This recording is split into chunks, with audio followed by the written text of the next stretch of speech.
Children reported seeing an animal that none recognized, this large 7-foot-tall hairy thing that left big tracks. It was very disturbing, had a grinning expression, and it beckoned to the children. Unearthly cries were heard in the night. Many of the fur traders used the word demon. They thought a demon, or even the devil himself, had come to their little corner of the world, had emerged from the deep, dark woods that surrounded their fur trade post. That's Adam Shoalts, RCGS Explorer-in-Residence, and author of a new book, The Whisper on the Night Wind, a wilderness ghost story as we launch into autumn and towards Halloween. Adam is our guest on this episode of Explore, a Canadian Geographic podcast. I'm David McGuffin. Welcome back. As the music suggests, we're going on a journey into the macabre today, to a lonely corner of Labrador, up roaring rivers, into dark spruce forests, and then into the mist-shrouded Mealy Mountains. Leading us on that journey is our old friend Adam Shoalts. Adam was intrigued by a century-old legend of a strange, demon-like creature that haunted the remote fur posts of that part of Labrador. So, in typical Shoaltsian fashion, last September he loaded his canoe onto his car and headed out to investigate firsthand what he describes as the strange and scary things that lurk in the darkness beyond the flicker of firelight. The resulting story is a fantastic, fun, and chilling tale. The Whisper on the Night Wind is a worthy successor to his many best-selling wilderness adventure books, Alone Against the North, Beyond the Trees, and A History of Canada in 10 Maps. Adam Shoalts, welcome to the Explore podcast. Welcome back, I should say. Oh, for having me back. Yeah, so the new book, Whispers on the Night Wind, which is very appropriately a ghost story as we head into October and head towards Halloween. It's set in Labrador, and it's another one of your wildlife adventures heading into the wilds. It's centered around this legend of what's called the Traverspine Gorilla or the Traverspine Beast in this very rural part of Labrador. Can you tell us a bit about how you came across this legend? Because it's certainly not something I'd ever heard of. Yeah, absolutely. Well, I've always loved spooky things, tales of things that go bump in the night, Halloween, ghost stories, Wendigos, Sasquatch. I've been fascinated by all of that since I was a kid. I remember in the 8th grade, I did a speech for my class on the Loch Ness Monster. So I've always loved this sort of subject matter. And in my fascination for this sort of thing, I've read and researched and traveled all across Canada to the far corners of Canada. So Sasquatch stories and Wendigo stories and lumberjack ghost stories I've breathed for a long time. In these collections, the one story, though, that has always stayed fresh in my mind, that has stood out from all others, comes from an obscure little corner of Labrador at the foot of the Mealy Mountains. And that's the story that's at the heart of the book, The Whisper on the Night Wind, about this so-called Traverspine Gorilla, which is maybe a misleading name. That was the name that an early traveler there, Merrick, gave it. But it's a legend from this little small town on the banks of the Traverspine River in the foothills of the Mealy Mountains about a demon creature, a sort of supernatural creature that haunted that little fur trade post over 100 years ago. And no one could explain it. I mean, strange tracks were found in the woods, unearthly cries were heard in the night, and children reported seeing an animal that none recognized, this large 7-foot-tall hairy thing that left big tracks, and it was very disturbing, had a sort of a grinning expression.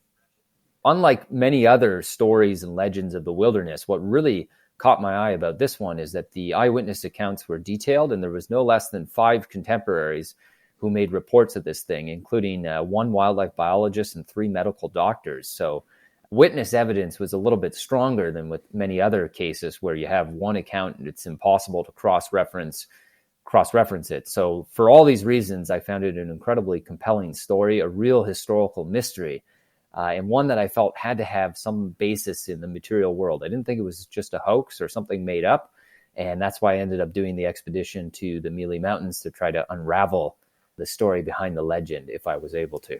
So this is just over 100 years ago. Is that about right when we're having these sightings? Is that? Yeah, the sightings took place over a period of time. In like with many legends, pinning down exact dates is difficult, but as near as we can narrow it down, it was sometime in the first decade of the 20th century. So probably around 1906, 1907 is when the first sightings emerged. And then they continued over a period of years through the 19-teens. And the accounts were being written in the 1920s and 30s by people who still remembered the story, who had experienced it firsthand. And you mentioned, I mean, sort of cries in the night and children spotting this thing. I mean, what kind of things was it getting up to that were causing so much fear, or was it just its presence itself? Well, I think the presence itself was spooky. Many of the fur traders used the word demon, that they thought a demon or even the devil himself had come to their little corner of the world, had emerged from the deep, dark woods that surrounded their fur trade post. So they were obviously alarmed by it. They didn't see it as something that was benign in any way. And one of the words they used was that it beckoned to the children. That when the little children were out playing on the edge of a grassy clearing surrounded by deep, dark woods, that's when this thing would emerge. And, it sometimes was described as moving on all fours. Other times it stood erect on its hind legs and it beckoned to the children, which is a sort of disturbing detail. But yeah, very much all of the accounts agree on one thing, which is whatever this thing was, it was not benign. It was something frightening, something that had emerged from the dark woods. There are more details in the accounts about it coming at night, that it haunted the place by night, that after an initial sighting during the day, it thereafter avoided the day and would come at night. Many of the accounts describe it having encounters with the sled dogs that every trapping family kept, that it would sometimes drive the dogs into the river. And the wildlife biologist, a guy by the name of Bruce Wright, he said that it cleaned up seal bones too big for the dogs. And what can eat a seal bone is really quite big. So something very strong that could bite through seal bones. And there's even an account of it sort of attacking a house in the night and making the beams of this log cabin tremble. So a very large and apparently menacing creature, whatever it was. So if you have then men of science like these doctors and wildlife biologists, they would clearly be trying to bring the world we know into this. And what were their conclusions? Yeah, very good question. So there were various hypotheses proposed to sort of explain what was happening there.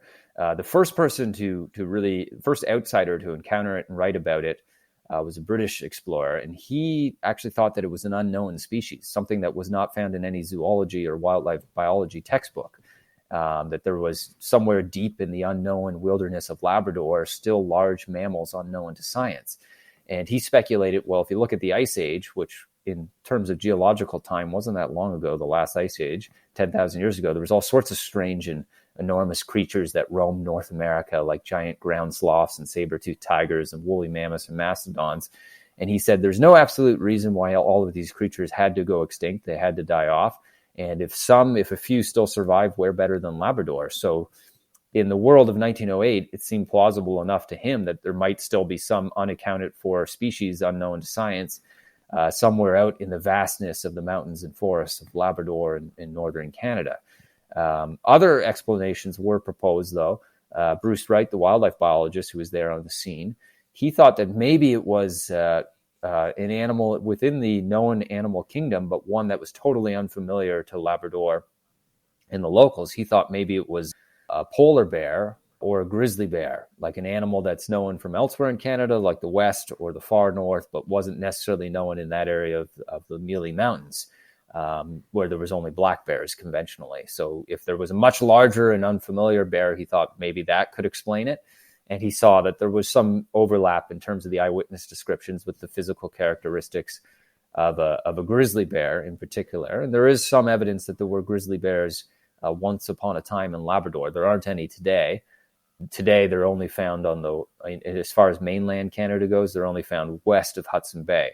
But there is some archaeological evidence that, once there were grizzly bears in what's now Arctic Quebec and in Labrador. So that was a theory he proposed to explain it. And then there were some other theories as well. Some of them living in the isolated place they did at a time when access to books and newspapers weren't available. Many of them leaned on the supernatural. They thought, nope, there really is a demon, something from the spirit world, from the nether world, something we can't explain in rational terms that's haunting the woods around here. So that was the explanation that the locals actually favored, that no, there is actually a supernatural demon that has been stalking the woods here. So there are very different explanations, but everyone seemed to agree that there was something real, that it wasn't a mere imagination, and no one else really thought it was a hoax either. Nobody thought that somebody had ordered up a gorilla suit and put it on and was pranking people. And that's something that I discuss in the book. I look at all the evidence and I say, yeah, there's no way that this is a hoax. A hoax might fool one or two people, but these were trappers whose livelihood, whose lives depended on their ability to interpret tracks in fur and things in the woods, and there was no way they would all be fooled. And on top of that, even if you could fool a person, you can't fool a pack of sled dogs. These keen-nosed huskies would not have cowered in fear from a mere human prankster in a gorilla suit. They would have detected the human scent underneath. So whatever it was had to be something real for it to drive sled dogs into the river and send them into frenzies.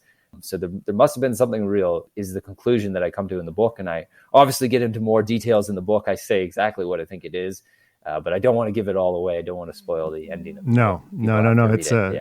No, they do, and it's a great read. And we should add that you, having come across these accounts, and you spend a lot of time. You did your PhD in early explorers and explorer accounts, and so you've read a lot about this nation, sort of, or even before it was a nation. But you, in typical Adam Shoalts fashion, packed your canoe on your car and you took off to Labrador. Which also, I just want to point out, you can drive to Labrador. It's a very accessible place from the rest of Canada. It's not sort of up through Newfoundland and back over again. You got there in a couple of days, I think, right? Yep. If you want to make an adventurous road trip and you have a spare tire and an extra jerry can or two of gas, it is possible to drive to Labrador. It's one of the loneliest and most isolated highways in the world, really. One of the longest stretches of unserviced road in North America. But it winds all the way up from the north shore of Quebec through the Laurentian Mountains and through the Boreal Forest and into Labrador. There's two different names for it, but the Trans-Labrador Highway cuts across Labrador. So it's a pretty lonely and isolated place. There's absolutely no cell reception whatsoever. But that's how so when I decided to go investigate, I figured I've been researching this legend in the archives. I've been reading firsthand diaries and letters, but there's only so much you can get out of old records and letters. Eventually I decided I had to go there for myself and set off into the wilderness, see if I could find the ruins of this place and find any clues to unravel this mystery. And I decided with a friend of mine, a guy named Zach, that we would load up our car and drive there from Ontario and set off into the wilderness with our canoes and our backpacks to investigate the legend, which is what we did. We should say that Zach is an aspiring UFC fighter, so you brought a good companion for a trip like this. Yes, he's a mixed martial arts fighter. He fights professionally in Ontario. He's not the highest level UFC, but he's a very, very athletic guy with a lot of stamina, which is what you need in those kind of journeys if you're heading off into the mountains on foot, doing a lot of bushwhacking in a place where there's no paths or trails. So he acquitted himself quite well on that expedition. And possibly confronting a 7-foot creature. Yes, that was my thoughts exactly. He's a good companion to have in that situation. You have to be prepared for any eventuality. So you've driven up one of the most inaccessible or one of the loneliest roads in the world, and then get in your canoe. And you paddle to where this initial sighting was. It's actually a ghost town now. Is that right? Yep. The settlement of Traverspine was abandoned in the early 20th century. So there's very little trace of it left today. It's overgrown in the forest. We did find a few ruins of the settlement, but there's not a whole lot there.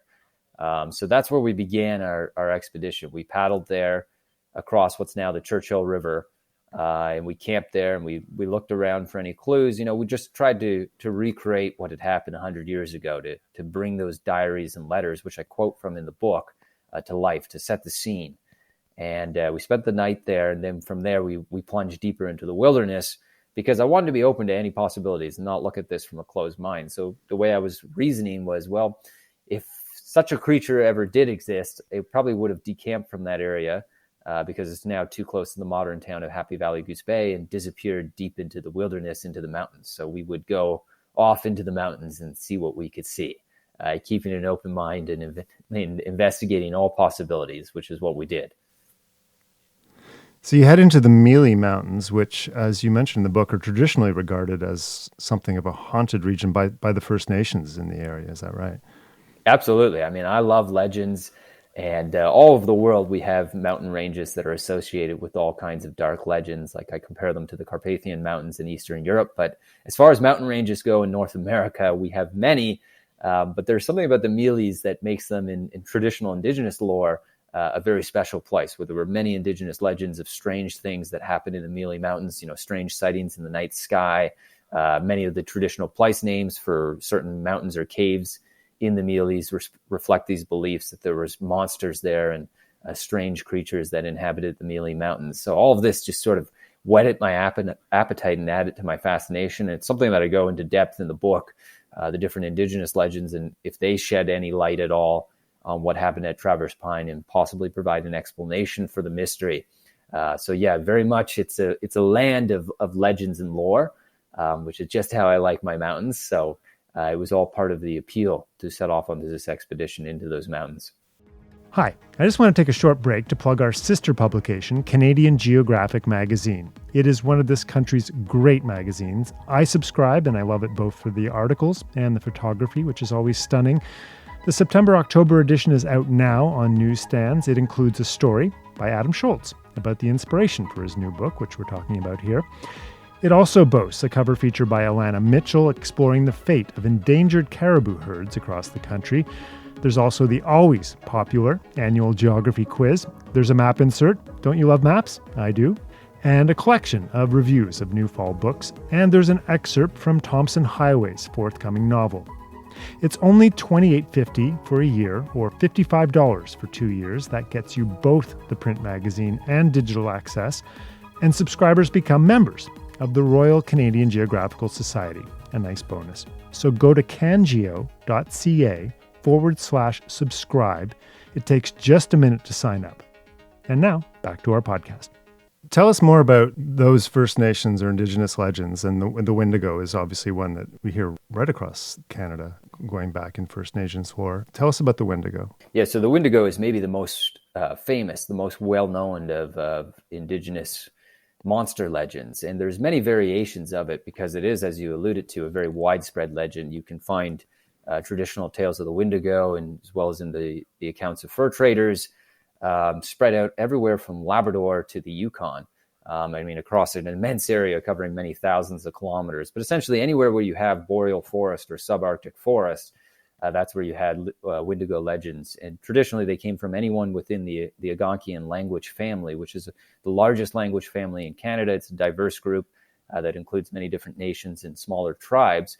And the Wendigo legend has many different regional variants, but it's remarkably consistent overall across this immense territory. It tends to come in two different forms, but they're both connected with some degree of cannibalism. Some said that the Wendigo was an evil spirit that lurked deep in the dark woods, and especially in winter could take possession of a person's mind and turn them into a cannibal. But many others, Indigenous elders said that, Wendigos actually had a physical presence of their own. It wasn't only an evil spirit, but they were actually beings that lived out in the wilderness, and they were giants that stalked the wilderness, and they themselves would capture and devour humans. So there were sort of these dual aspects of the legends, and there was never uniformity. There was no one spread or correct version. And there were actually disputes. Some Indigenous elders would tell you that all Wendigos were originally human, but as they became possessed by the evil spirit and they got more and more debased, they lost their humanity and gradually degenerated into these monsters. Others say that the monsters always existed and it's not known where they came from, that they will just always be cloaked in mystery. So the Wendigo legend being so well known and so well attested in the historical record, the earliest written accounts of Wendigos date back almost 400 years. To the French explorers in New France, the Jesuits, they made records of them. And there are hundreds of accounts written by all different explorers and fur traders throughout the 17th, 18th, and 19th and early 20th centuries. So the record is very rich, and there's a lot to go on there. So naturally, with my background in my PhD, where I'd actually studied Wendigo legends, I thought, well, surely somebody at Traverspine 100 years ago must have been aware of Wendigos. Mm-hmm. And wouldn't this be the logical explanation? Did somebody attribute what had happened at Traverspine to a Wendigo? But oddly enough, no one did. It was never suggested that this had any connection to Wendigos. That just was not on the radar. And even though they probably were aware of Wendigo legends, they did not think whatever showed up there had any connection to Wendigos. And there were some striking differences. I mean, there was some overlap, but there were some really unique and strange aspects of what happened at Traverspine, one of which is that the tracks were described as cloven hoof. Right. And cloven hoofs doesn't really have anything to do with Wendigos. That's normally what we think of when we think of the Judeo-Christian tradition of the devil. Right. Like, cloven hoof tracks. That's kind of creepy. So they were not really, they were leaning the other direction, that this is some sort of demon. But that is something that I explore in depth in the book, The Whisper on the Night Wind. Yeah, as you point out, our European ancestors certainly had their own legends of things that were very much like Wendigos, didn't they? And seems to be what was being leaned on here. Yes, I mean, it's fascinating how if you look at mythology all over the world, as Carl Jung pointed out 100 years ago, there's a lot of what he called mythological archetypes, different legends from different cultures scattered all across the globe that seem to have a lot in common. And I do compare a little bit in the book. I don't go into too much detail, but I say, yeah, there's a lot of similarities to these Wendigo legends to legends of vampires traditionally from Eastern Europe and legends of werewolves. There's the aspect of cannibalism, the transformation, a lot of similar features. And it's possible that what happened in Labrador was a local variant, or it may have been linked to even more obscure legends that come from Labrador and that I get into in the book. But that's partly why I was drawn to it, though, is because it does stand out in the historical record as being unique, as quite different than many of the other cases. And anyone who's read any of my books knows that I love these kind of legends, because I tend to find a way to work them into every book I've written. Alone Against the North, Beyond the Trees, the History Canon, and 10 Maps, they all sort of dwell on Wendigo and Sasquatch and different legends. So this one is a little bit different. It was, it's unique, and I find one of the most chilling and compelling of stories. There's just something about it where you think there's really something going on here, and it's different, and it feels real. I mean, it reaches to us across the ages from a century ago, and I can't help but read these eyewitness accounts, without having a chill down my spine. It's the kind of thing that's perfect for reading around a campfire in the woods on your next camping trip. So for all these reasons, I felt like I had to really go there and investigate it and try to find out what was behind this mystery. Describe the mountains, the Mealy Mountains. What were they like? They are one of the most ancient mountain ranges on the earth. I mean, they were hundreds and hundreds of millions of years old. They were already ancient when the Rockies were brand new. So they're not a particularly high mountain range, but they make up for their great antiquity, because they've been weathered by countless eons of storms and just grind it down. So they're kind of rounded mountains rather than really sharp peaks. And the lower slopes are very, very densely forested, like some of the most impenetrable forest I've ever seen in my life. And where hiking 1 kilometer feels more like hiking 20, just cloaked in very dense spruce and balsam fir forest, and a lot of deadfall where trees have toppled over because of the strong winds. And all of those fallen trees with their sharp branches makes travel extremely difficult. Like, I've done a lot of expeditions all over Canada, from the Arctic to British Columbia to the Boreal Forest, and I don't think I've ever had more difficulty moving than I have in Labrador on the slopes of the Mealy Mountains, where every inch is a struggle. Like, my clothing was torn to rags, to shreds on all this deadfall. And then on the upper slopes of the Mealy Mountains, it's usually above the tree line, and you have sort of alpine conditions where the flora is much more like what you would see on the Arctic tundra, where very harsh conditions because of the cold and the wind, and you have just a few ground-hugging plants, things like lingonberries and Arctic blueberries, dwarf Labrador tea, just little small plants that can grow close to the surface of the ground. And then in the more sheltered nooks and gullies, you have like alpine spruce, which can be very old, but doesn't get much more than 3 or 4 feet tall. So they are very, I use the word bewitching. There's a bewitching air to those mountains. I think they're very, very fascinating and picturesque. And there are rivers that carve through them, just, raging white water. We tried to navigate up one as far as we could go. And then when it just became a fury of rapids and white water, we abandoned our canoe and continued on foot through the forest into the mountains. I mean, it sounds like a great setting for a ghost story. Did it feel spooky at times? A little bit at night when the sun went down. I like to think that I'm, very rational, the man of science, and I've spent literally hundreds and hundreds of nights sleeping in the wilderness, much of it alone. But there was definitely a few occasions on that expedition where we found ourselves just sort of subconsciously looking over our shoulder, or did you hear something? Or there were definitely some very eerie, spooky, and unaccounted moments on this journey. I had a bug net because, even in September, the black flies can be kind of bad. And I took it off and I set it down and it vanished. And I'm like, well, it must be because I'm dehydrated. I'll find it in the morning, but there was no sign of it. Just, I don't know, maybe it blended in with the Labrador tea and the sphagnum moss, but it disappeared. My friend Zach, he had a hunting knife on his belt. It also vanished. And it made us think about some of the legends about some of the things that live in the Mealy Mountains. Now, we were probably dehydrated. We were exhausted. We did a lot of bushwhacking. So people may propose other explanations, but there were definitely times in there where, as I said, we found ourselves subconsciously looking over our shoulder. There were a lot of tracks. We found many bear tracks.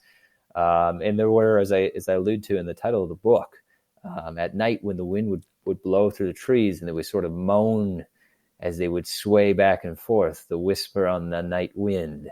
So yes, absolutely, there was a certain spooky ambiance to that place that I found, is a little bit creepy and eerie, as I said. Yes.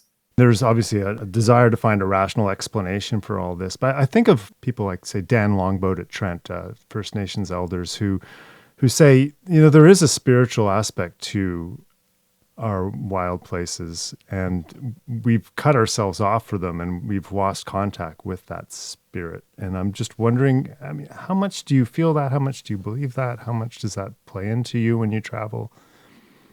Oh, absolutely.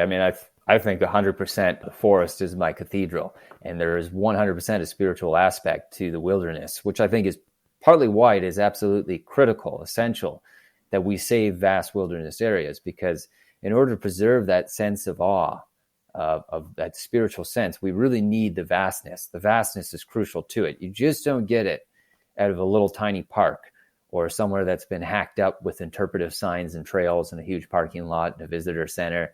You fundamentally change the aspect of the place when you do that. So you need that vastness. And when you have the vastness, to me, that is when you really feel it, that undefinable quality, that spiritual sense that this is a very awe-inspiring place where, who knows, anything is possible. Who's to say what might not be out there in some deep, dark corner of the woods or on the far side of the mountain. And in the end of the book, I actually do reflect on these themes and talk a little bit about why I think this is very real and very important, and something that we have to think about in terms of our future and saving these kind of vast wild places. It's something that I think is runs through the theme of all of my books that I've written, this sense of awe that comes with true wilderness. And I do worry a little bit that it's something we're losing bit by bit, year after year, as we continue to hack up and parcel more and more of the natural places on the planet. And every year the world gets a little less wild, a little more subtle, a little more developed. So I think that in doing so, yeah, we definitely are losing something. And as I allude to in the book, it's a way of, I think, staying connected to our own human heritage is maintaining and preserving these wild places, because there's definitely a power there that's very real. And I want to make sure that that's something we don't lose going forward. Before I let you go, I just wanted to I encourage everyone to follow you on Instagram, because you have a really amazing feed of your travels all around the world. And you've just recreated or retraced the steps of an early European explorer, David Thompson, through the Rocky Mountains in 1811. And can you just tell us a bit about that expedition and what was behind that and what that experience was like? Well, this was actually, not dissimilar from my book, The Whisper on the Night Wind. I'd always been fascinated by David Thompson. He was a very prolific explorer. In fact, he's credited with mapping more of the Earth's surface than any person in history, not only making him not only the greatest cartographer in North American history, but arguably the greatest cartographer in world history. So he literally wandered across tens of thousands of miles by snowshoes and canoe and on foot. And he wrote prolifically on his expeditions. His notebooks fill over 100 volumes, which are at the Provincial Archives in Ontario. And for the most part, historians who've been interested in David Thompson have marveled at his technical mastery of cartography, his ability to stargaze and work out the math to find precise latitude and longitude, the accuracy of his maps, and all of this. But there was an aspect buried in one of his entries that I found a little more intriguing, which is this legend of a mammoth in the Athabasca Pass. Nice. A spooky story from the winter of 1811 when he describes coming across these huge tracks and this mysterious lake, which he had never seen, but his voyageurs said was on top of a low mountain, the Lake of the Mammoth, as they called it. And I did a lot of research, and a lot has been written. I mean, there are books and books and books written on David Thompson, but it was like, well, why has nobody ever tried to find the Lake of the Mammoth and taken his diary entries and tried to match it to the modern landscape? So I was looking at satellite images, trying to figure out, well, there's this lake on this mountain. Could this match his description? And there's only so much you can get from the satellite. Ultimately, I'm like, I have to go to exactly where he was 200 years ago and sit there and see if I can match what he's actually describing with what I see. So that was the premise of the expedition. Can we retrace his route through the Athabasca Pass in the Rockies, which is the route he took to get over the Rocky Mountains in 1811, and find this lake that he had described but had never actually seen, and go there and see if it matches the description that he was given, which is what we did. And I've been posting a little bit on my Facebook and my Instagram about that expedition, some photos and videos, and I'm going to post hopefully an article soon on there all about it. So yes, that was the most recent expedition that I just came back from less than a week ago. Yeah, amazing. I mean, I sort of think of, I lived in the States for a long time, and there was a lot about the legend of Lewis and Clark, and I always would tell them, Alexander Mackenzie and David Thompson were running laps around those guys before they even started out. Yeah. Well, we'll look forward to that as well. But tell us the name of the book again, Adam. The Whisper on the Night Wind, The True History of a Wilderness Legend is the name of it. It comes out in stores on October 5th, but you can already pre-order it online. Excellent. And as I say, we're into October. It's a great Halloween, spooky fall story. So I encourage everyone to go out and pick that up and read it. Great. Adam Shoalts, thanks so much for coming on the podcast. My pleasure. Thanks for having me on, David. I hope you enjoyed that as much as I did. Thanks so much for listening. And I mean that most sincerely. Thanks to you, all of you. We charted at number 7 in our Apple Podcast category this week, which is quite an achievement. And please, if you haven't already, give Explore a 5-star rating on Apple Podcasts or wherever you listen. And if you have time, please also give us a glowing review. The way the algorithm works, it's the best way to make sure this podcast reaches as many listeners as possible. So thank you. And now to CanGeo Soundscapes, where you, the listener, send in audio or video clips of your favorite sounds recorded somewhere in this great land of ours. This one comes to us from Chris O'Brien, who describes himself as being from South Central Etobicoke. He recorded his CanGeo soundscape, though, at Troy Lake, just north of Kingston, Ontario, in late September. I don't exactly know how a lake can sound like autumn, but this one definitely does. Enjoy.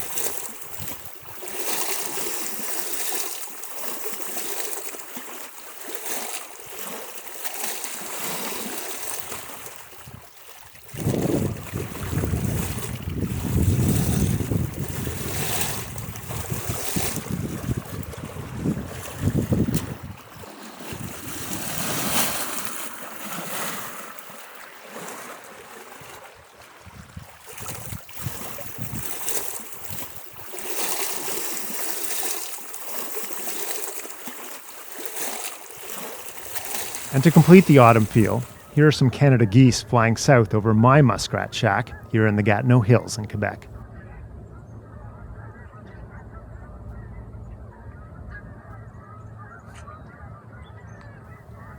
And you can take part too, and have your favorite sound appear on a future episode of Explore. Tag us with your favorite Canadian sound using the hashtag CanGeoSoundscapes. Tag us on Twitter or Instagram @CanGeo. Or you can go the old-fashioned route and email us, explore@canadiangeographic.ca. And be sure to subscribe to Explore where you listen so you don't miss future episodes. That's it for this edition of Explore. Thanks so much again for listening. Until next time, when we'll explore again, I'm David McGuffin. I think right now we're enjoying very much looking back at the Earth, and it's just a fantastic experience, and I just can't wait to get back and start telling people We about left Simpson about June the 10th with the fur brigade, consisting of a number of yacht boats, each manned by 10 voyageurs. For us Inuit, it means that Inuit oral history is very strong. We flew low over every inch of the country that could be. We were hoping that he would fire at us. I guess 160